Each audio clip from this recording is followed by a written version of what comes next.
Good afternoon, everyone. It's great to have you joining us for the first Human Capital Innovations webinar. Today's webinar is titled Innovative HR and the Future of Work. And I will be the presenter today. And I'm excited to have the opportunity to share these materials with you. As a little bit of a personal background, I'm going to move this. As a little bit of personal background, um, I am the managing partner and principal at Human Capital Innovations. I'm also associate professor of organizational leadership at Utah Valley University and also the academic director for the Center for Social Impact. And I've been at Utah Valley University for 11 years, and I've been involved with Human Capital Innovations for 13 years. It's an exciting opportunity to match academic research with practitioner-oriented outcomes for our business professionals and for our students alike. And so that's something that I feel passionate about, and I love having the opportunity to do in my work here at UVU.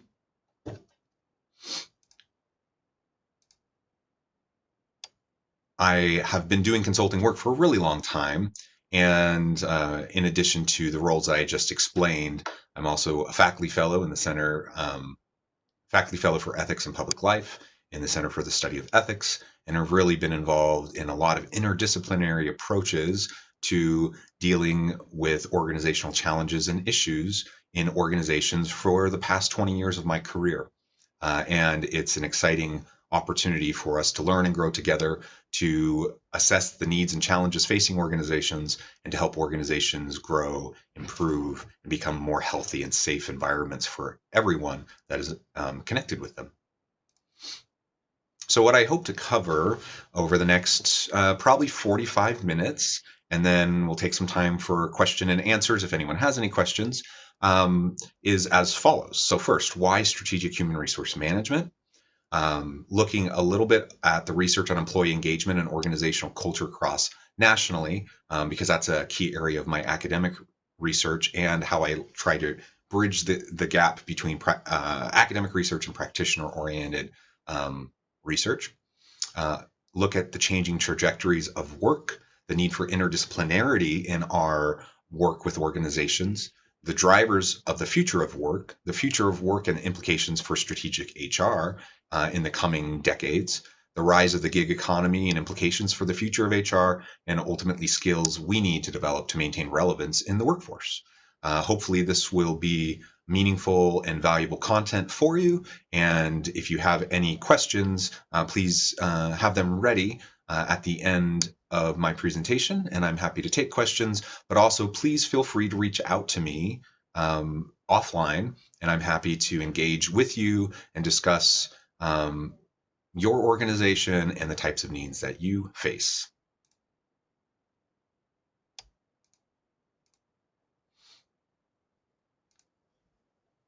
I just realized I should click on that. All right, so why strategic human resource management? Ultimately, HR is all about the policies, practices, and systems that influence employees' behavior, attitudes, and performance. And those are concentric circles, perhaps, or you can think of it as a Venn diagram. I think there's different ways of approaching it, but ultimately they're interconnected. That's the key point. That behavior influences attitudes, which influence performance, but performance also influences attitudes and behavior and vice versa. So they're all interconnected and they all build off of each other. And HR's role is really to address each of those issues. And so organizations need to think strategically, not about each piece in isolation, but they need to consider all of them collectively and how all the policies, practices, and systems within the organization either support and reinforce and help to sustain and maintain these types of positive behaviors, attitudes, and performance. And when those don't happen, and when there's institutional mechanisms in place or systems in place that actually detract from the positive behaviors and attitudes and performance that you're looking for. It's an incredibly common organizational challenge that most organizations face. The fact that there's unhealthy systems and there's counterproductive systems that are often in place. And so we need to think about how to address those. companies with effective human resource management, I mean, there's so much research that shows that effective HR and effective organizational leadership drives higher levels of employee and customer satisfaction. That companies with effective HR, not just transactional HR, not just dealing with payroll and not just dealing with the technicalities behind the scenes, but like really strategic HR, that these companies are more innovative, they have higher levels of productivity, and they have much better reputations in the community, which translates into better customer retention, higher sales, stronger revenues, greater market share, and so on. So pretty much a successful organization needs successful people management. It needs HR that is strategically minded, that can help the organization address all of its needs as they interconnect with each other, and not allow us to get so siloed into trying to understand how to affect organizations to be effective. I think it's healthy and important to take a human capital perspective as we think about HR and people management.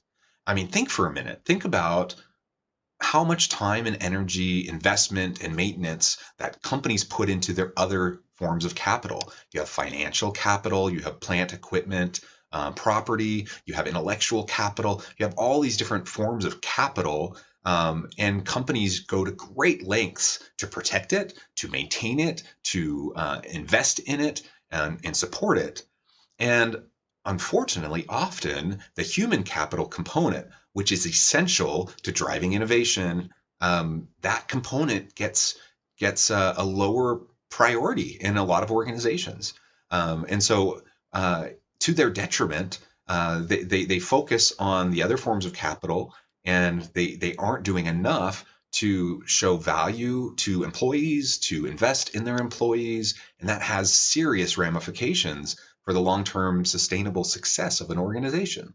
And that human capital, that can be seen as an employee's aggregate of like all of those things that they bring to the table. So certainly the knowledge, skills, and abilities that they bring to the table, in their background, right? But sometimes it's some of the intangibles that also are incredibly important and meaningful to organizations. Their aggregate of training, past experience, their judgment, their intelligence, relationships, and insight. All those things that together create wisdom and create the opportunity for people to address complex problems, and innovate in new creative solutions. That's what we need in the organizations of today, and that's what the future of work is going to require, is that organizations invest in their human capital and that they really put an emphasis behind how they value their employees.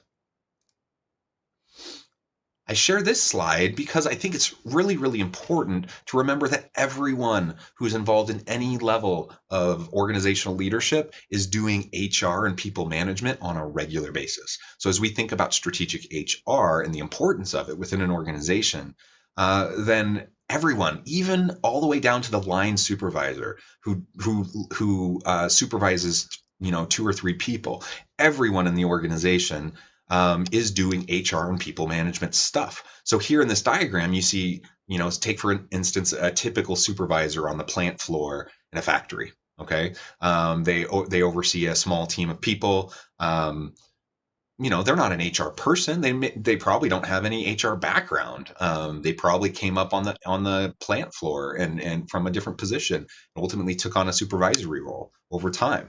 But it's important that that person understands their people management role and how important they are in helping the organization to succeed, because they're doing things like helping to define the nature of the job that their team is doing, and defining jobs, job analysis, job design. That is so foundationally important to effective HR and people management. They're the ones on the front lines doing forecasting of HR needs. They're the ones on the front lines often doing training. Sometimes large corporations will have training departments or they'll bring in consultants. But most mid-sized to smaller organizations, they don't have special trainers or training departments. It's the managers and the supervisors that do the training. They're the ones that are face to face with their employees all the time. And so do they know how to train effectively? Do they have that skill set? the reality is most don't. And so that's something you need to invest in with your supervisors. They're usually the ones doing the interviewing. And ultimately the selecting candidates. So do they know how to interview effectively? Do they know the staffing process and how to staff effectively? Do they know what they're looking for, like the actual characteristics and competencies that are important, and are, so they're not just relying on their own bias uh, in terms of what's going to help the team succeed. They're the ones on the front lines appraising performance. They're recommending pay increases and promotions. They're communicating policies. And ultimately, it's their job to motivate their employees, right? Through coaching, through mentoring, through regular feedback, those sorts of things connected to pay and benefits and other rewards. Supervisors are doing that. All of these things are people management. And so everyone in the organization needs to at least be functionally literate with HR, and they need to understand the role it plays for organizational success. And it's been my experience that that's not the case in most organizations, frankly. And it's really too bad because it's a missed opportunity. So why? Like, why do we do all this, right? What are the outcomes? And there's so much research that shows the outcomes for effective HR and people management, which translates into high performance work systems. So when we have a high performance work system, that's defined as creating a knowledge sharing environment and creating well designed, interesting jobs that people, are excited to come to work and complete and do. Right. So there's, for each of these linkages that you see on the screen, each of those relationships, there's so much research that has been done to demonstrate the value and the salience of those connections. Right. But interesting work, it leads to more satisfied workers, which leads to satisfied customers, which leads to higher sales, higher profits. Satisfied workers leads to lower absenteeism, lower turnover, lower withdrawal cognitions, higher levels of organizational commitment. All of that leads to lower costs, lower staffing costs, right? Which leads to higher profits and strengthens the bottom line. On the other side, knowledge, creating a knowledge sharing environment in a high performance work system, that drives innovation, right? Innovation drives productivity. It drives higher quality, which in turn drives customer satisfaction, higher sales, higher profits, so on and so forth. So it is essential in a hyper-competitive global marketplace that that organizations create high-performance work systems with well-defined and designed jobs where managers and leaders are successfully managing the people element of the organization to support the positive outcomes for the organization, higher profits, better sales, better products, right? All of that is what we're all interested in. And that's, every organization wants. So to transition a little bit, let's think about some of my own research in this area. Now, I've done extensive research looking at employee motivation, employee engagement, employee satisfaction, and the drivers behind all of those. And not just within the US context, but cross nationally, and looking across the world and the globe to understand why there are differences in different places. Famously, Wetton said that meaning is derived by context. Observations are embedded and must be understood within a context. And so we can't just assume that our Western theories of management will equally apply as well to other sociocultural and geopolitical contexts. That's just not accurate. It simply is not accurate. And yet, many organizations, yet many organizations try that exact approach. They try a one size fits all approach where they try to replicate what they're doing in the US and do it in other markets and in other places overseas. And ultimately, that is not going to be successful. So in my model, in my own research, I've done many, many studies looking at different pieces of this, is that we do have country-specific cultural characteristics that are different across the globe. We do have country-specific contextual variables that are different across the globe in terms of geopolitical, sociocultural, human capital types of factors and differences, right? There are individual differences across individual employees and across different types of firms, right? So all of those factors, you have to control for all of that and understand the unique elements in each of those contexts. And only then can you really see the difference behind the intrinsic factors, the extrinsic factors, the workplace relationships, work-life balance variables, all these different things that drive job satisfaction, increased employee engagement, productivity, and performance. Okay. And let me just say that the research is clear that there's not a one-size-fits-all approach as we look at, in my own study, um, looking at organizations across a wide range of countries. In fact, I've looked at organizations across 37 countries. So there are data sources that's available to anyone. So if you're interested in exploring this yourself and you have the statistical know-how to do it, you can go look up the International Social Survey program and find all sorts of interesting information on a lot of variables, not just work-related variables. I just tend to focus on work-related issues, right? The World Values Survey is another really important and fantastic resource where you can look at cultural differences across countries. And this is all free data. Anyone can access it, and you can see comparisons and better understand how your organization can function in a competitive environment globally. All right. So I didn't want to take too much time on that, but I would love to have the opportunity to talk with any of you about the specifics behind my own research and how I've translated that into my consulting practice and working with particular organizations to help them improve their systems and processes and their organizational health. All right, let's switch gears and talk about changing trajectories of work. So think about the last 50 years, think about the next 50 years. Obviously, we don't have a crystal ball. There's no way to know what the next 50 years will actually be like. And there's so many moving parts and variables that can influence what the next 50 years would look like, right?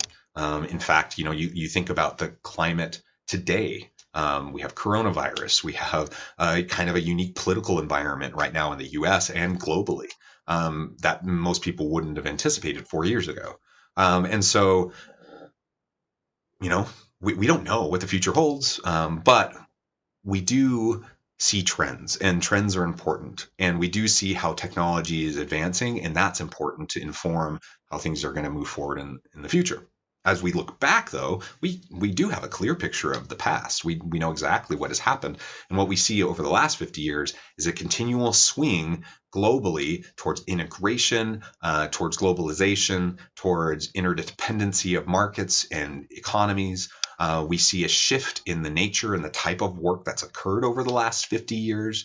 And take just the US. Obviously, this is different across countries, but take just the US and think about what work was like in the US 50 years ago versus what it's like today. And we went from being a predominantly production based economy to in a much larger agricultural sector to now we're predominantly a service sector economy, right? We do have still some production sector work and we do have agricultural work, but as a percentage of the overall economy, it pales in comparison. And we're 80+% service sector economy now. So the types of organizations, the types of jobs, the type of work that people do today is vastly different than what my grandparents did 50 years ago in many cases, right? Obviously, it depends on the particular job we're talking about.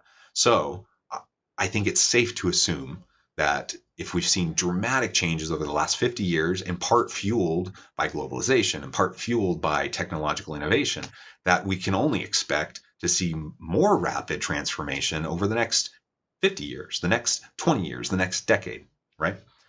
And I thought it would be worthwhile just taking a few minutes and sharing with you. This is from a couple years ago, the World Economic Forum. There was a panel that looked at the global business context, and their question specifically was the next 50 years. What do we expect to see in the workplace in the next 50 years? And this panel of experts, business executives, global leaders of high stature, they pretty much uniformly agreed upon these factors as being really key for organizations of all types to think about moving forward. They argue that there's going to be a movement from a linear type of organization to a latticed interconnected framework for all organizations where all activities at all times are interconnected. And we're not going to have siloed organizations where, you have HR over here and you have marketing over here and so on and so forth. People need to be interconnected, and tasks, activities will be interconnected. They argue that every organizational leader needs to think of themselves as a challenger, assuming challenge and disruption. There's going to be converging markets. There's going to be consolidation of markets. There's going to be innovation that creates new markets. And every organizational leader, to drive successful organizations that are sustainable and competitive, will need to embrace disruption, which is counterintuitive, right, to our human nature, where we are, try to push away change and we try to resist disruption. We need to see ourselves as challengers and disruptors in order for organizations to be successful. We need to push within our organizations a reskilling agenda to create value and encourage lifelong learning. Now, this could change, of course, but take, for example, the unemployment rate right now in the U.S. Now, underemployment, that's a different story, right? We know that there's a huge amount of underemployment, but the unemployment rate is very low, which means at any given point in time, there actually aren't enough people actively looking for work to be applying for the openings that are available, just generally speaking. And then when you look at high-tech type jobs, jobs that require technical skills, jobs within particular industries like healthcare and some service types of industries, in any tech related field and STEM field. Like, there's massive shortages in terms of skilled workers who have the skill set to be able to do those jobs, right? Now, companies can't afford to just think, oh, we'll just go find more people, because it's a hyper competitive labor market right now. And you need to attract and retain good people, create value for them, invest in them, and encourage lifelong learning and help them reskill. You don't have you don't have the luxury of just saying, oh, we don't need you anymore, so we're going to let you go and hire a new person with that skill set. Uh, those people with that new skill set are in high demand, and so you need to find opportunities within the organization to help provide training and reskilling opportunities. There's a lot of discussion about displacement of jobs, right, based on innovative and disruptive technologies. So PricewaterhouseCooper projects 40% of jobs will be replaced and displaced in the next 15 years. And there are other studies and reports, industry reports, that suggest that even up to 80% of jobs will be displaced, and or that there will be just like this massive amount of new jobs that don't even exist today, that we can't even fathom or understand, that will emerge in the coming decades. So particularly for low skilled types of positions that are easily automated, particularly for heavily routinized types of jobs that technologies can take over, many financial service sector jobs. There's so many jobs that simply the technologies will start to take over or displace. So the jobs won't completely go away, but the number of people needed to perform those jobs might shrink because they're technologically enhanced jobs, right, with resources to support them. The hunt for talent in robotic and automated economy will be intense. All companies in the future need to think of themselves as tech companies, because they will be heavily using technology. And I already mentioned the skills gap, but tapping into other untapped labor markets and this real focus on inclusivity and diversity. We can't afford to be insular. We can't afford to have a monolith of employees, and to promote like one ideal type of employee. Like, that's just not the world we live in. And look at skill sets, not specific jobs. Finally, there's going to be shifting company responsibilities. So the public expects different things of organizations, not just the bottom line for shareholders, but corporate social responsibility and the opportunity to provide social good back to our communities is so important. And of course, we know that there's a shifting geopolitical landscape, the rise of China, India, the global south. We know that just geopolitically, there's been a huge shift over the last 4 years in terms of power and governments around the globe, including in the U.S. And so we need to take all of those things into account.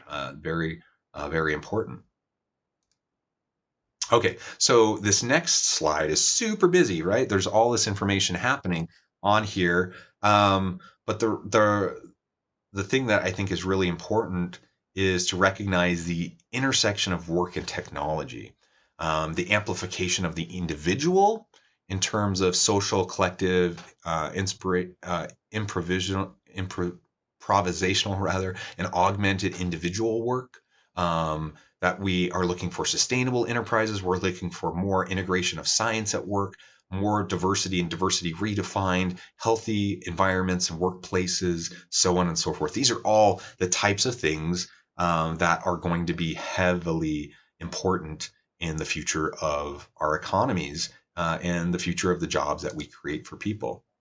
Now, I argue that it is vital for organizations to promote interdisciplinarity in organizational future. So interdisciplinarity involves the combining of two or more disciplines into one activity and is about creating something new by crossing boundaries and thinking across them. So we want innovation, we want creativity, we want new approaches, new efficiencies. We want all of these types of things. And so we want to engage our HR students and practitioners and our employees to help them develop integrated knowledge, insights, problem solving skills, self confidence, self efficacy, and passion for continuous learning. These are all what we want to do within our organizations, and ultimately, interdisciplinary professional development promotes the realization of these types of objectives. And research has shown that we need to promote and find gains in recognizing bias, thinking critically, tolerating ambiguity, and being open to change and disruption. That we need to better acknowledge and appreciate ethical concerns and be more more socially responsible as corporations and organizations. Ultimately, we need to get out of our silos and we need to promote better integration. So, why should we try to get out of these functional silos? Um, I think studying the overlap, studying the in between these traditional functions provides us so much opportunity for organizational learning and helps us learn how to be more successful. Now, higher education is known for its silos, but corporations have them too. And we need to break those down, and we need to integrate, and we need to find ways to support each other. I love this uh, this parable, the blind man and the elephant, the fact that diversity is so critically and vitally important in the future of work because one individual's perspective simply isn't enough. Like we just don't see the whole picture. And so just like in this parable, one person is convinced, absolutely convinced that the elephant's leg is a tree. One person's absolutely convinced that the tail is a rope, that the ear is a fan, that the tusk is a spear, so on and so forth. And the reality is, they're all limited in their understanding. And only as we bring together diverse teams, not just racially, ethnically, not just gender, I mean, these are all important, but that we also recognize all sorts of diversity and that we value the diversity. So we see in the diversity wheel that we have those kind of more obvious types of diversity that we usually do pay attention to in organizations: gender, physical and mental ability, age, race, those sorts of things. But there's things that maybe are less obvious that we don't necessarily just see by being in the room with a person: religion and belief, social class and socioeconomic status, sexual orientation, ethnic heritage, right? And then you go even further out into the green circle and you're looking at things like experience and functional knowledge, communication style, cultural background, political beliefs, family status, organizational role, birthplace, community relationships, expertise, income, health, first language. Like all of this is added to that, what we were talking about with human capital in the past, and is so vitally important. Excuse me. So vitally important as we try to have effective organizations. I love the parable of the frog and the well. I've spent extensive amounts of time in South Korea, living and working, and learning the Korean language, and learning about the culture, and learning the proverbs, the sokdams, they call them. And one of my favorites that I learned very early on is umul ane geguri, which literally means frog at the bottom of a well. And if you think about a frog at the bottom of a well, you know, you're trapped. It's cold, it's wet, it's dark, right? You're so limited at the bottom of that well. And you're looking up and you're seeing the sky above you, and there's only a sliver of sky, and your world is so incredibly limited, right? Um, Now, there's a difference, though. There's a difference between being a frog at the bottom of a well where you fell into the well and you were trapped. It's a completely different thing to be a frog at the bottom of a well where that's where you were born and raised, right? Because you don't know any different if you were born and raised there. And so Koreans will use this proverb to describe people who kind of walk around life with blinders on, right? Head in the sand, like they're kind of either ignorant or oblivious to the broader world around them, kind of narrow-minded. Okay, and sometimes that's by choice because of discomfort, and so we choose to go into the well, or we accidentally fall in the well, right? But a lot of that's just natural to our upbringing. We all are born within a particular context, within a particular cultural environment, within a particular family setup where we learn values, and we integrate those into our understanding of self in the world, right? And so over time, as we age and we mature, we have the opportunity to develop and extend our understanding of the world around us, and we kind of rise out of the well, so to speak. And once we get to the top of that well and we peek our little head over the edge, then all of a sudden we recognize and we see that we're not the only well. There's actually this broad world around us. There's all these diverse landscape. There's mountains and rivers and streams and valleys and prairies, and there's all different types of animals. So it's not just the frogs right at the bottom of the well, but there's all these other animals. You also look out and you see that there are other wells all over the place. So you don't come from the only well, but in fact there are little frogs peeking their heads out of all these different wells all over the landscape, right? So some people get to the top of the well and they think, wow, this is exciting, and they want to go explore. But other frogs realize very quickly that despite the limitations, they were also safe at the bottom of that well. And so they retreat back into the well where they aren't going to be hunted by predators, where it's comfortable and where it's known, where they know what to expect, right? And still other frogs will get to the top and they'll recognize the dangers of being outside the well, but they also see the limitations of their own upbringing within their own well, and they see all these other wells, and so they decide, hey, I'm going to go explore these other wells, and then they end up just going into a different well for safety and security. And that's kind of equivalent to trading ideology for ideology. And I find it fascinating that a lot of individuals and organizations do this too, that a lot of times individuals will kind of jettison aspects of maybe their upbringing or particular institutions that they've been associated with that they don't feel comfortable with anymore, they feel are lacking or limited or have problems, right? And then they just go to the next thing, the new ideology, whether that's political, social, religious, whatever, or they go to a new organization that has similar problems that the old organization had. They just manifest themselves differently, and the grass isn't greener, I guess is my point. Like every ideology has its own limitations, and the important thing is not really whether we decide to go back into our own well or to go into a different well or to not go into any well and just explore. Like the important thing is that we recognize the diversity that's around us, that we recognize the vastly different ways that people think and understand the same set of information, that just because they disagree, they're not bad people. But we do need to find ways to have a shared common language and shared meaning and shared purpose so that we can work effectively together, right? And then we still need to find ways to go against things like sexism, racism, homophobia, bigotry of all types and stripes, right? Like those things, like it's not equally equivalent to just have a disagreement about being sexist in today's world. You and I might disagree on what sexist behavior is, but we need to get to a point where we can just agree that yes, sexist behavior is wrong. We need to treat people with dignity and respect, regardless of your own perspective, and that there are certain things that will not be tolerated because they are harmful and hurtful to other people. So we need to think of our organizations that way. We need to think of our personal interactions with others that way as well.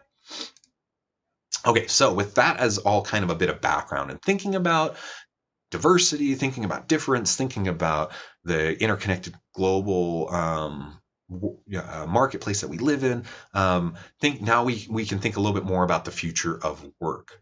the underlying drivers, the economic structure, the labor displacement, emerging landscape, all these things that will be shifting over the next coming decades.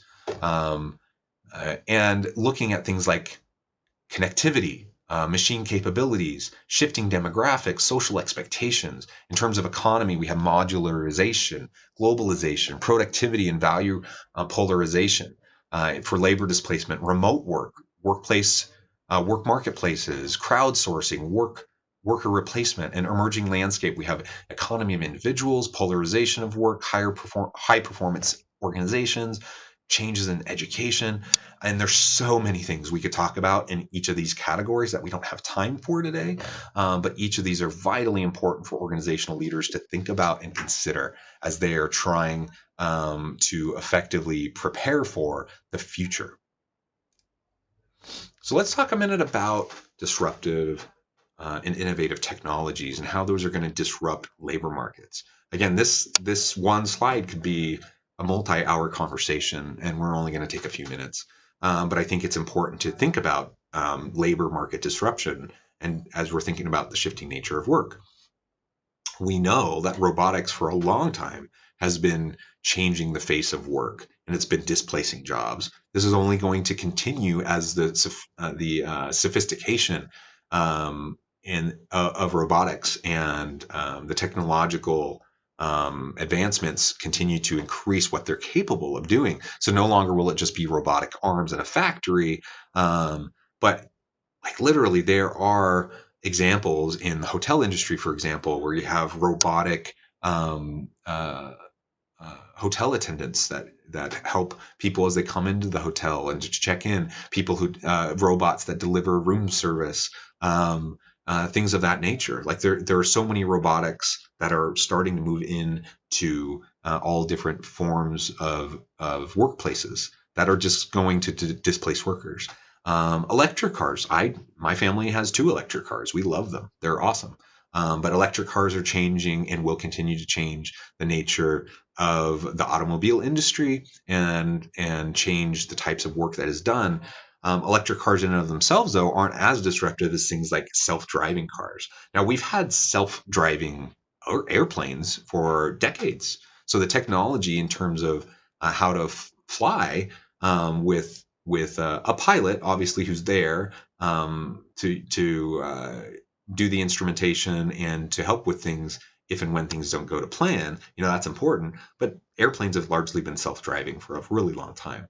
And the technology exists for cars to do the same thing. I'm not sure we're socially there yet as a society to accept self-driving cars, but basically the technology's there. And so we're going to see things like self-driving vehicles that will reshape the automotive industry and the whole consumer behavior behind driving cars and ride shares and like the truck driving industry. Like the technology already exists to replace truck drivers with self-driving trucks that can deliver goods. Again, socially, we're not there yet, and politically, we're not there yet to allow that to happen.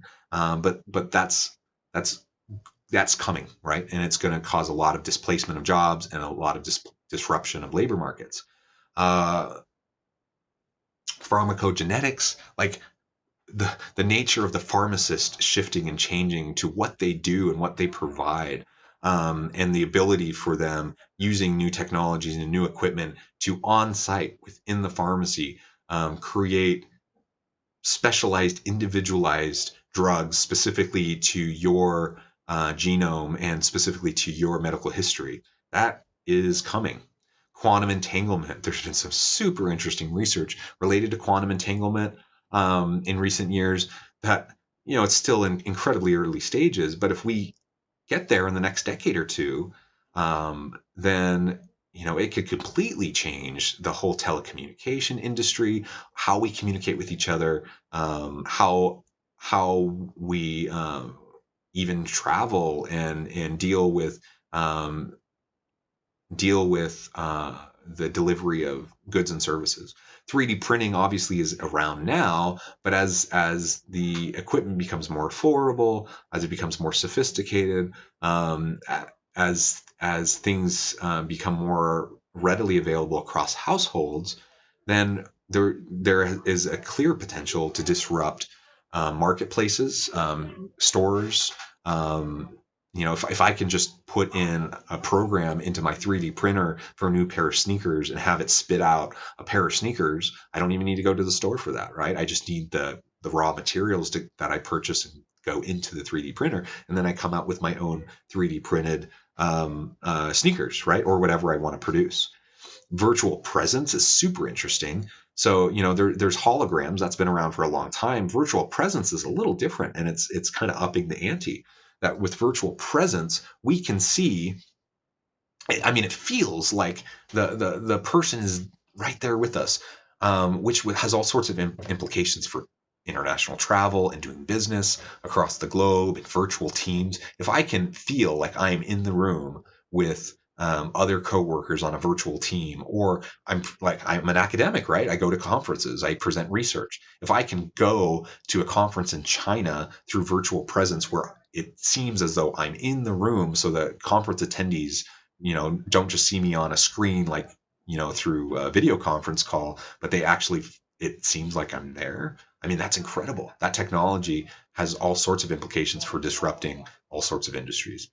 You've probably thought and talked a lot about blockchain within your organizations. That can disrupt a lot of things. It's going to disrupt higher education. It's going to disrupt banks and financial institutions. It's going to disrupt the accounting profession. It's going to disrupt the legal profession. So many different things, and I'm sure all of you have benefited from things like auto translation, auto reality, or augmented reality. Like just on our cell phones, the power that is in those cell phones to create these unique environments for us, where I can travel to any country and offline, like I can download language packs in Google, and offline I can read signs, I can translate what people say to me. I can translate what I want to say to other people, or written language, right? All of that is just easily doable right from my phone, right? And so much of that is driven by machine learning and artificial intelligence.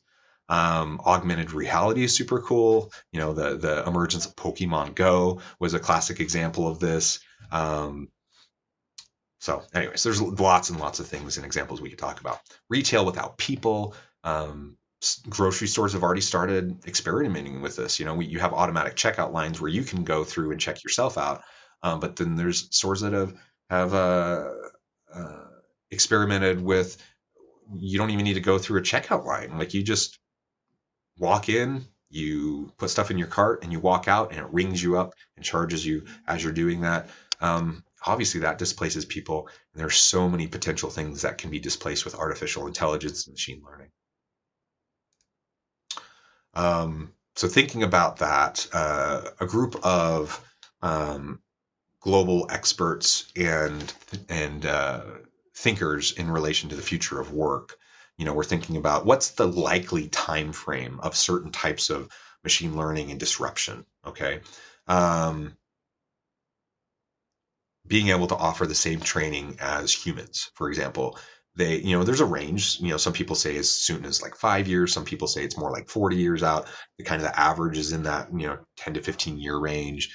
Machine learning replacing salespeople, in that 10 to 20 year range, that most people think. But the ability for a machine to write a New York Times bestseller, most experts think that within the next several decades, that's likely to happen. Putnam math competition, same thing. A surgeon, like you wouldn't think of a surgeon as someone that would be able to be easily replaced, but with robotics and machine learning, that's something that's on the table. Math research, high-level machine intelligence for all human tasks. People predict that even within the next 2 decades, but certainly within the next 50 years, that's very possible. And within the next 100 years, that's incredibly possible. AI researchers and full automation of labor, all human jobs. Are we within 100 plus years of basically replacing all human jobs with automated labor? I don't know. We don't have a crystal ball, but the truth is the way technology is going, and the increased memory capacity, the increased processing speed that's exponentially growing, that the capability, like we can't even fathom what the capabilities really are going to be in the coming decades. So what does this all mean for strategic HR? What are the core competencies of organizations that are prepared for these sorts of technological disruptions? What's HR's role in technological unemployment? And what does this mean for HR budgets and technical footprints moving forward? Whose role is it in HR to be the futurist, to start to try to strategize and think about these things and prepare for the unknown, right? And how do we get HR to look externally outside of the organization for strategy? These are really important elements. And the truth is that we will, even immediately, we are starting to see how work is shifting. So this graphic is a little bit old, but you see the most valued skills in 2017, which is actually very similar to the most valued skills in 2018, 2019 into 2020. But as we move into the future, communication skills, leadership agility, eagerness to learn, emotional intelligence, understanding analytics, managing diversity, global mindset, conflict resolution, cultural agility, these are going to continue to be incredibly important. And you can see the types of jobs at risk: administrative jobs, manufacturing or production jobs, middle management, finance and accounting, support staff, even human resources. Many functions within HR currently, all the transactional HR types of functions, those are largely going to be replaced. And so HR is going to remain, but it's going to transform, and it's going to be even more strategic in its orientation. Other information technologies, right? So there's all these different things going on. Skills needed in the future of the workplace: computational skills, globally connected world, where there's super structured organizations, where we have longer, because of health and medical advancements, extreme longevity, more smart machines, and new media ecology. So we need cognitive load management. We need virtual collaboration. We need new media literacy, cross-cultural competencies, novel and adaptive thinking, sense making, design mindset, and transdisciplinarity and interdisciplinarity. Those are all like vital as we move into the future. We need to think about attracting and retaining not just millennial talent, but Gen Z talent. And there's distinct differences across the labor force in these different age cohorts. And much of my own research looks at those generational differences. You can see some of those differences right here, provided from a report from Microsoft. And the rise of the gig economy. Now, the informal economy is not new. That's been around for a really long time, and it's more prominent in some economies than others. But globally, we see the rise in the gig economy. More people doing project-based work, more people doing side gigs and side jobs. And that growth is just going to continue in the coming decades. So here you can see a graph with the rise of gig work. It's growing rapidly. It didn't grow that much. The informal economy and gig work didn't rise that much in the decade from 95 to 2005, but the next decade it grew tremendously, and it's grown tremendously again in the last 5 years. So I come back to, how can we break free from our functional silos to drive organizational innovation, creativity, and effectiveness, as we think about creative solutions to people management problems and challenges. Ultimately, we need to really think about how to have cross-functional teams, how to work more integratively and collaboratively, right? It creates innovation. It enhances creativity. It gives us the opportunity to have new breakthroughs and be on the wave of disruption, which is so exciting. So I think that there's a necessity for interdisciplinarity for the future of strategic HR, organizational leadership, and the future of work. And it's something that I am passionate about, to try to help organizations be ready for this and to be able to achieve this, where they can recognize bias, where employees and leaders can recognize bias, think critically, tolerate ambiguity, and embrace change and disruption, and acknowledge and appreciate ethical concerns that are going to be key and important to their organization in the future. And with that, we come to a close of my presentation. And I want to just see if anyone has submitted questions. I don't see any submitted questions. So perhaps We don't have any at this time, which is totally fine.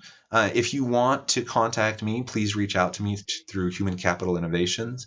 You can email us through the website. You can sign up for these free webinars, follow our blog, do all sorts of things. I mean, our goal is to provide a lot of free content and benefit to the professional community. So please feel free to share this content and to consume this. And if you have any questions for me or want any follow-up, let me know. And I'm happy to discuss with you offline. So thanks everyone for joining us. It's been a pleasure. And I wish you all a great day. Thank you.